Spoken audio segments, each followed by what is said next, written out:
क्या माँ ऐसी होती है? पागलपन की कहानी। हेलो माँ, मैं राकेश बोल रहा हूँ। कैसी हो माँ? मैं ठीक हूँ बेटे। ये बताओ तुम और बहू दोनों कैसे हो? हम दोनों ठीक है माँ। माँ आपकी बहुत याद आती है। अच्छा सुनो माँ, मैं अगले महीने इंडिया आ रहा हूँ तुम्हें लेने। क्या?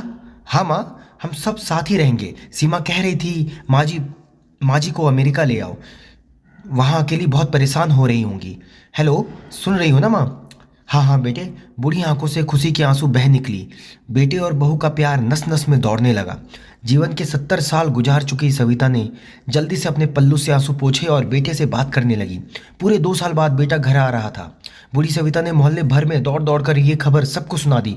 सभी खुश थे कि चलो बुढ़ापा चैन से बेटे और बहू के साथ गुजर जाएगा।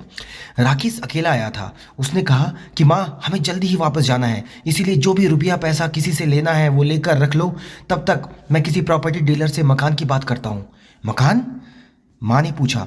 हाँ माँ, अब ये मकान बेचना पड़ेगा वरना कौन इसकी देखभाल करेगा। हम सब तो अब अमेरिका में ही रहेंगे। बूढ़ी आंखों ने मकान के कोने कोने को ऐसे निहारा जैसे किसी अबोध बच्चे को सहला रही हो। आनन फानन और औने पौने दाम में राजू ने मकान बेच दिया। सविता देवी ने वो ज़रूरी सामान समेटा जिससे उनको बहुत ज़्यादा लगाव था। राजू टैक्सी मंगवा चुका था। एयरपोर्ट पहुंचकर राजू ने कहा, माँ तुम यहाँ बैठो, मैं अंदर जाकर सामान की जांच और बोर्डिंग और वीज़ा का काम निपटा लेता हूँ। ठीक है बेटे। सविता देवी वहीं पास की बेंच पर बैठ गई। काफी समय बीत चुका था। बाहर बैठी सविता देवी बार बार उस दरवाजे की तरफ देख रही थी जिसमें राकेश गया था, लेकिन अभी तक बाहर नहीं आया। शायद अंदर बहुत भीड़ होगी सोचकर बूढ़ी आंखें फिर से टकटकी लगाए देखने लगती हैं। अंधेरा हो चुका था। एयरपोर्ट के बाहर गहमागहमी कम हो चुकी थी। माँ जी, किससे मिलना है? एक कर्मचारी ने वृद्धा से पूछा। मेरा बेटा अंदर गया था टिकट लेने, वो मुझे अमेरिका लेकर जा रहा है, सविता देवी ने घबरा कर कहा। लेकिन अंदर तो कोई पैसेंजर नहीं है। अमेरिका जाने वाली फ्लाइट तो दोपहर में ही चली गई। क्या नाम था आपके बेटे का? कर्मचारी ने सवाल किया। राकेश। सविता के चेहरे पे चिंता की लकीरें उभर आई। कर्मचारी अंदर गया और कुछ देर बाद बाहर आकर बोला, माँ जी, आपका बेटा राकेश तो अमेरिका जाने वाली फ्लाइट से कब का जा चुका। क्या? वृद्धा की आंखों से आंसू का सैलाब फूट पड़ा। बूढ़ी माँ का रोम रोम कांप उठा। किसी तरह वापस घर पहुंची जो अब बिक चुका था। रात में घर के बाहर चबूतरे पर ही सो गई।